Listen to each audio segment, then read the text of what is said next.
To be very honest, आप मुझे लताड़ सकती है, गाली दे के भगा सकती है, सवाल मेरा जायज होगा कि एक यूनिटी जो एक एमएलए के अंडर में 3 काउंसलर्स होते हैं, वो वैसे अगर साथ में एक दूसरे के साथ कोऑर्डिनेशन में काम करें तो आई थिंक लड़ना नहीं पड़ेगा।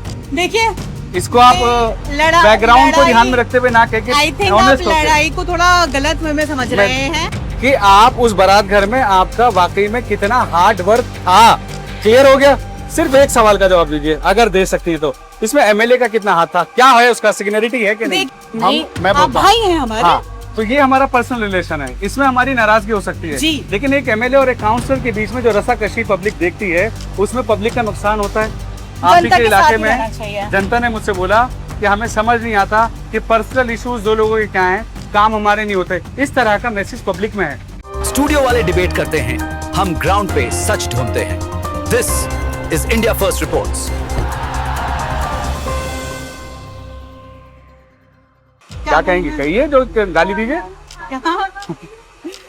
क्या कहना है आप बताइए। इंडिया फर्स्ट रिपोर्ट्स के लिए क्या कहना चाहती हैं? देखिए, तारीफ करनी है, क्या करना है, मर्जी आपको। जी, हमारे ये वकार भाई हैं जो कि हमारे अभी इलाके के में काफी फेमस चल रहे हैं, काफी जो है खबरें कवर करते हैं, कुछ जमीनी मुद्दे भी कवर करते हैं, जैसे कि इन्होंने कवर किया था मटिया महल और बल्ली मरान का जो बॉर्डर है। थोड़ा सा उसमें होमवर्क रह गया था क्योंकि वो जो सड़क है वो बल्ली मरान में नहीं, वो मटिया महल में ही आती है, तो बॉर्डर सिर्फ हमारा जो है घरों का बॉर्डर है। मैं आपको एक बॉर्डर पे ले आया हूँ, ये हिंदुस्तान पाकिस्तान का बॉर्डर नहीं है, ये बॉर्डर है मटिया महल और विधानसभा बल्ली मरान का। ये आले मोहम्मद इकबाल के भी काम है और दोनों ही मिली हुई हैं। अब यहाँ पर क्या है, दोनों ही। मुझे बताइए, ये दीवार इमरान, ये दीवार आले मोहम्मद इकबाल, ये सड़क का आधा हिस्सा आले मोहम्मद इकबाल का, ये सड़क का आधा हिस्सा इमरान हुसैन का। तो क्या एक फावड़ा इधर इमरान हुसैन चलाएगा, इधर आले इकबाल चलाएगा, क्या है? ये राजनीति चल रही है। मेरे सवाल का जवाब दीजिए आप। देखिए ये राजनीति चल रही है, ये हो क्या रहा है? देखिए मैं बताऊं आपको, बहुत सिंपल सी बात है। ये दुकान जो है ये 3423 अगर आप देखोगे 3420 3423 ये आएगा बल्ली मरान विधानसभा जो है, इसको और सिंपल करते हैं, पट्टी है बल्ली मरान की, ये बल्ली मरान, ये मटिया महल महल विधानसभा। की। हाँ, तो ये बॉर्डर पे हैं आप, हम बीच में फंसे हुए हैं एक तरीके से। तो ऐसे ऐसे जो मुद्दे हैं वकार भाई करते हैं, और वकार भाई जो है काफी अच्छी रिपोर्टिंग करते हैं, मुद्दे अच्छे उठाते हैं, मुद्दे अच्छे उठा के लेकर आते हैं। और वकार भाई से मैं कहूंगी कि आप ग्राउंड पे थोड़ा और ज्यादा जो है होमवर्क करें, लोगों से मिलें और अपना दोनों साइड का पक्ष, दोनों का या तीनों साइड का।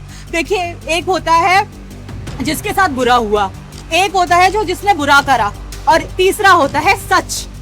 तो वकार भाई जो है, आप ऐसे ही काम करें कि आप तीनों जगह दिखाएं, तीनों बातें बताएं, और ऐसे ही आप हमारा भी नाम रोशन करें और अपना भी नाम रोशन करें। और ऐसे ही मैं उम्मीद करती हूँ कि इंडिया फर्स्ट जो है सिर्फ पुरानी दिल्ली नहीं, सिर्फ दिल्ली और सिर्फ दिल्ली ही नहीं, पूरे इंडिया में जो है जगह जगह इसकी ब्रांच बने और आप एक नेशनल रिपोर्टर जो है बने और आपका एक चैनल बहुत बड़े। Thank you.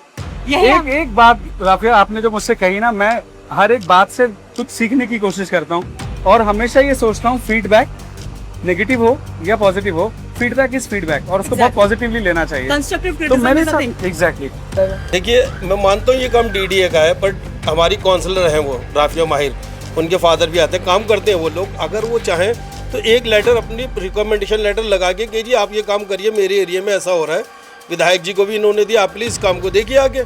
इतनी तो पावर आपके पास है, आप इतना तो करा सकते हैं। कम से कम ये भी सोच लीजिए कि मेरे वोटर्स हैं, ये इलेक्शन में अगर लोग विधानसभा में एमएलए के, तो कॉर्पोरेशन में मेरे वोटर्स हैं, अगर मैं इस तरह इनकी हेल्प कर सकती हूँ तो इस तरह हेल्प कर। जी जी, नहीं करते हैं, काम करते हैं। अगर इस सिलसिले में एक लेटर अगर वो फॉरवर्ड कर दें या इसकी जानकारी डीडीए को देते हैं, तो ऐसा नहीं है कि डीडीए काम नहीं करेगी। भाई अथॉरिटी तो है, आपका कोई भी मैटर है, हमें उससे कोई दिक्कत नहीं। आपकी अपनी राजनीति, उनकी अपनी राजनीति, पर इलाके का काम तो करिए, थोड़ा सा इस चीज़ पर नजरसानी करिए। जी जी, फंस गए, थोड़ी सी नजरसानी करिए, आप इसको आगे फॉरवर्ड कर दीजिए, इन लोगों का भी भला हो जाएगा। कटला है, बड़ा कटला है, 100-150 लोग रहते हैं, एक दो टॉयलेट है, पब्लिक टॉयलेट, इसको यूज करते हैं। अब नहीं है, कितनी समस्या है, बल्लियां गिरी पड़ी है तो गिरने जी जी, आपने देखा है। मैं आपके माध्यम के चैनल के माध्यम से यही कहना चाहता हूँ कि आपकी मेहरबानी होगी, काउंसलर साहब आप भी इस पे एक लेटर बना के आगे दीजिए डीडीए को, उनकी नॉलेज में बात लाइए, कोई हादसा हो जाए, कुछ हो जाए तो ये बात विधायक जी तक भी पहुँचेगी, काम होगा। हमारे लिए आप दोनों बराबर हैं, हमारे लिए आप दोनों बराबर हैं। इलेक्शन में आएंगे, वोट आपको ही देंगे, आपकी हिमायत करेंगे, पर इस काम को तो आप पूरा करिए प्लीज़। तो मैं क्या सोचता हूँ कभी कभी कि एक स्टोरी हमने दिखाई, उस स्टोरी के लिए हमको उससे रिलेटेड जो नेता है या उससे जो रिस्पॉन्सिबल लोग हैं उनसे बात करने में हमें ये हिंच रहती है मुझे, क्योंकि मैं नया हूँ, लोगों को कम जानता हूँ। आपके वालिद मुझे बहुत अच्छी तरह जानते हैं, मैं उन्हें बहुत अच्छी तरह जानता हूँ जी। लेकिन लोगों तक पहुँच के पब्लिक तक पहुँचना बहुत आसान है, पब्लिक की बात उठाना बहुत आसान है, लेकिन जब हम नेता से बात करने की कोशिश करते हैं तो नेता उसको नेगेटिवली ले भी सकता है। लेकिन मेरा मानना यह है, एक अच्छे नेता की पहचान वो यही है कि वो आगे बढ़ के कहे कि ये ठीक होगा। राफिया जी, पब्लिक आपसे रिक्वेस्ट करिए, आप काउंसलर हैं इनकी, अगर आप डीडीए में इसकी रिपोर्ट फॉरवर्ड कर देते हैं, इनकी हेल्प करते हैं, तो वोट आपका इंटैक्ट है। जी बिल्कुल सही बोल रहा हूँ? बिल्कुल बिल्कुल। और अगर आले मोहम्मद इकबाल आप सुन रहे हैं, बड़े बनिए, फुटबॉल ना खेली जाए, और यहाँ पर ये प्रॉब्लम डीडीए की जो आपके सामने मैं पेश कर रहा हूँ उसको समझिए, देखिए और क्या पॉसिबल है उसको कीजिए। तो जैसे अगर मैं भी बात करती हूँ, मैं अभी स्टैंडिंग कमेटी की मेंबर हूँ, तो एक मुद्दा चल रहा था कि इस एमसीडी में उर्दू को खत्म करने में लगे हुए थे। एज अ एरिया काउंसलर मुझे इतना असर नहीं पड़ेगा, क्योंकि मेरे यहाँ उर्दू मीडियम के 2 ही स्कूल्स हैं, लेकिन जब इसको as a whole elected representative देखेंगे, एज अ लीडर देखेंगे, तो आपको समझ में आएगा कि ये जो खत्म करना चाह रहे हैं, इस पे हमारी आवाज बुलंद करना बहुत जरूरी है, ताकि हम जो हमारी सभ्यता है और जो हमारा कल्चर है हम उसको जिंदा रख सकते। बहुत बढ़िया राफिया, बहुत अच्छी बात कही एजुकेशन के ऊपर। मजहरुल इस्लाम स्कूल का एक इशू चल रहा है, उस पर आपका क्या स्टेक है? देखिए, मेरा ये मानना है कि जितने भी हमारे उर्दू के स्कूल्स हैं या हमारे जो माइनॉरिटी के स्कूल्स हैं, मैं खुद एक माइनॉरिटी स्कूल से पढ़ी हुई हूँ, तो उनका वे ऑफ टीचिंग बहुत डिफरेंट है as compared to Muslim minority schools में।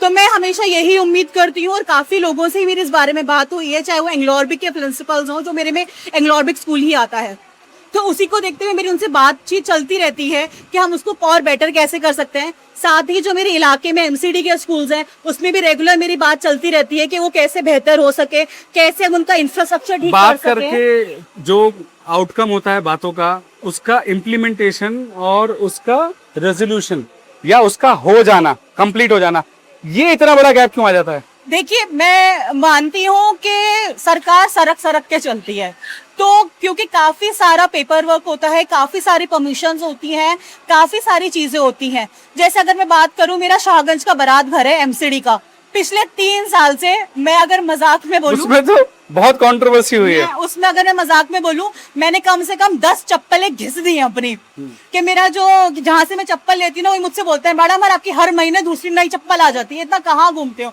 मैंने वो ये नहीं पूछता इतने पैसे कहाँ से आते हैं 10 चप्पल खरीदने के? भाई, मैं अगर 500 रुपए की चप्पल ले रही हूँ तो इतना तो अफोर्ड कर ही सकता है। 500 वाली चप्पल घिस सकती है। हाँ, आप अभी भी दिखा सकते हो, मेरी इलाके की ही चप्पल है। हम ऐसे कोई बड़े शोरूम में जाके नहीं करते, हम यहीं से खरीदते हैं, यहीं पे हम लोग अपना जो है सब देखते हैं। आप मुझे कभी आप चितली गवर मार्केट में भी देखेंगे। अच्छा, अगर आपको मिली, मैं यहीं से खरीदती हूँ, मैं यहीं की बच्ची हूँ, मैं यहीं का सामान लेती हूँ। तो अब जो है शाहगंज बारात घर में मैं 3 साल तक लगी रही, फंड लाना, और फिर लोगों का ये था कि मैं एमपी फंड लेकर आई, लोगों ने वो फंड कैंसिल करवा दिया अपनी सियासत करने के लिए।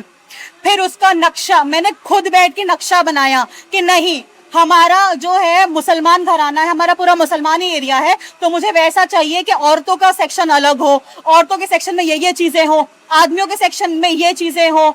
वो सब चीजें मैंने पूरा डिजाइन करा, फायर की एनओसी लेकर आई, मैं यूडी से परमिशंस लेकर आई, तमाम ऐसी परमिशंस थी जो लेकर आई। कमिश्नर साहब को मैंने ड्यूटी लगा दी, कमिश्नर साहब की, कमिश्नर साहब मैं आपसे जवाब लूंगी कि आप मेरे बारात घर की फाइल कैसे चलाते हैं। तो वो चल के आपकी दुआओं से और लोगों की दुआओं से मेरा जो है 1 अप्रैल को मेरा बारात घर का जो है वर्क ऑर्डर फाइनल हो गया था, और 15 अप्रैल 2025 को जो है मेरा वर्क ऑर्डर बारात घर का हो चुका है। बहुत बढ़िया। तो उसका काम जो है जल्द से जल्द शुरू हो ये तो आपने बहुत अच्छा क्लैरिटी दी कि आप उस बारात घर में आपका वाकई में कितना हार्ड वर्क था। क्लियर हो गया। सिर्फ एक सवाल का जवाब दीजिए, अगर दे सकती है तो, इसमें एमएलए का कितना हाथ था? क्या है उसका, सिग्नेरिटी है कि नहीं? देखिए, इसमें एमएलए साहब का ये हाथ था कि क्योंकि एमसीडी के पास अपना फंड नहीं है, और ये बात सब जानते हैं कि एमसीडी जो है घाटे में चल रही है, और एमसीडी जो बीजेपी शासित एमसीडी है, उन्होंने तमाम एमसीडी को खत्म कर दिया है। तो जो फंड की कमी थी, जो फंड में एमपी साहब संजय सिंह से लेकर आई थी, वो कैंसिल हो गया था, और उसके बाद जो है हमने बारात घर में सिर्फ और सिर्फ एमएलए फंड लगा है, उसके अलावा कोई ऐसा काम नहीं है। बहुत बढ़िया। इसका मतलब ये हुआ कि सारा मटेरियल आपने इकट्ठा करा, नक्शा आपने बना लिया, भानुमति ने पूरा कुनबा जोड़ा, उसके बाद उस कुनबे को जोड़ने के लिए जो पैसे के साइन हुए वो एमएलए से। जी जी। ये फेयर बात करने में बहुत मजा आता है। इलाके का सारा काम ही ऐसा है, चाहे वो सीवर का हो या आपका सड़कों का हो, उसमें सारी जितनी भागदौड़ रहती है, क्योंकि हमारे पास फंड नहीं है, मेजर इशू फंड का रहता है। और मेरी तमाम यही कोशिश रहती है कि चाहे कोई एमपी हो, चाहे एमएलए हो, चाहे डिपार्टमेंट का कोई फंड हो, मैं कहीं से भी फंड लेकर आऊं और मैं इलाके का काम करूं, मेरी तमाम यही कोशिश रहती है। उसके साथ साथ जैसे आप मेरा भी इंटरव्यू भी ले रहे हैं, तो मैं आपको एक और बात बताना चाहती हूँ कि मैंने जो है अभी रिसेंटली, हमारा बहुत टाइम से ये चल रहा था कि हमारे यहाँ उर्दू मीडियम स्कूल्स में टीचर्स नहीं है। जैसे मैंने ये बहुत मुद्दा उठाया और मैंने आप जैसे मीडिया के लोगों को भी जो है अपने साथ जोड़ा कि मेरे खटखटाने से नहीं सुन रहे, लेकिन मीडिया के खटखटाने से और मेरे खटखटाने से, मेरे स्टैंडिंग कमेटी में बोलने से ये सुनेंगे और इनके कानों में जो शीशा पिघला हुआ है वो भी हटेगा। तो उसी को देखते हुए हमारे उर्दू मीडियम स्कूल्स में जो है, चाहे वो बुलबुले खाने का स्कूल हो या पहाड़ी भोजला का हो या मैं अपने ही वार्ड का बताऊं, या जो है हमारा तुर्कमान गेट का हो जो हमारा वार्ड 76 में आता है, वहां पे उर्दू मीडियम्स में टीचर्स आई हैं। कुछ टीचर्स हैं अभी जून के महीने में आ जाएंगे। टीचर्स एडहॉक है, वो टीचर्स परमानेंट है, परमानेंट है, एम्प्लॉइज हैं। वो परमानेंट टीचर्स आई हैं। और उसी के साथ साथ क्योंकि हमने इतना जो है सत्ता में बैठे जो क्या सुन नहीं सकते थे, उनको हमने हड़का के डरा हिला कर जो जगाया है, जगाने की वजह से मैं आपको बताना चाहती हूँ ऑन कैमरा, इंडिया फर्स्ट में पहली बार मैं सबको ये बता रही हूँ कि हमारे जो एमसीडी स्कूल्स हैं वहां पर हमारा फंड आ चुका है। तुर्कमान गेट का जो हमारा कला मस्जिद से आगे जाके स्कूल है, वहाँ 15 लाख रुपए का फंड आया है, जहाँ पे वॉशरूम्स वगैरह का काम होगा। कूचा पंडित के स्कूल में जो है मेरा 40 लाख का फंड आया है, जिसमें वॉशरूम्स का मरम्मत फंड एमसीडी से डायरेक्ट जी एग्जैक्टली। जहाँ एमसीडी किसी को फंड नहीं देती, वहाँ हम डायरेक्टली एमसीडी से फंड लेकर आए। प्लान हेड का मैं लेकर आई हूँ। ये तो बहुत अच्छी बात है। एक काउंसलर है तो करना तो है, चाहे लड़के करें, by hook by crook, by laws आप एलिजिबल हैं फंड्स लाने के लिए, लेकिन लड़ना पड़ता है, वो अलग बात है जी। लेकिन मेरे को एक बात बताओ, बीजेपी की डबल इंजन सरकार, मटिया महल की जो डबल इंजन सरकार थी, आज वो सिंगल एंगल क्यों है, सिंगल इंजन क्यों है? नहीं, वो तो अभी भी आम आदमी पार्टी में, आप गूगल करके देखिए, जो हमारे और एमएलए की पार्टी की बात नहीं कर रहा, मैं बात कर रहा हूँ आपकी और आपके एमएलए की। काश आप दोबारा से यूनाइट होकर एक दूसरे को सपोर्ट, देखिए टू बी वेरी ऑनेस्ट, आप मुझे लताड़ सकती है, गाली देके भगा सकती है, सवाल मेरा जायज होगा कि एक यूनिटी जो एक एमएलए के अंडर में 3 काउंसलर्स होते हैं, वो वैसे अगर साथ में एक दूसरे के साथ कोऑर्डिनेशन में काम करें तो आई थिंक लड़ना नहीं पड़ेगा।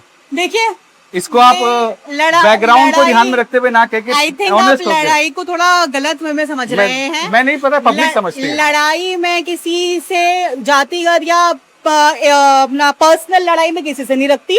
मेरी लड़ाई जो है किसी से कोई पर्सनल नहीं होती, मेरी लड़ाई होती है काम को लेकर।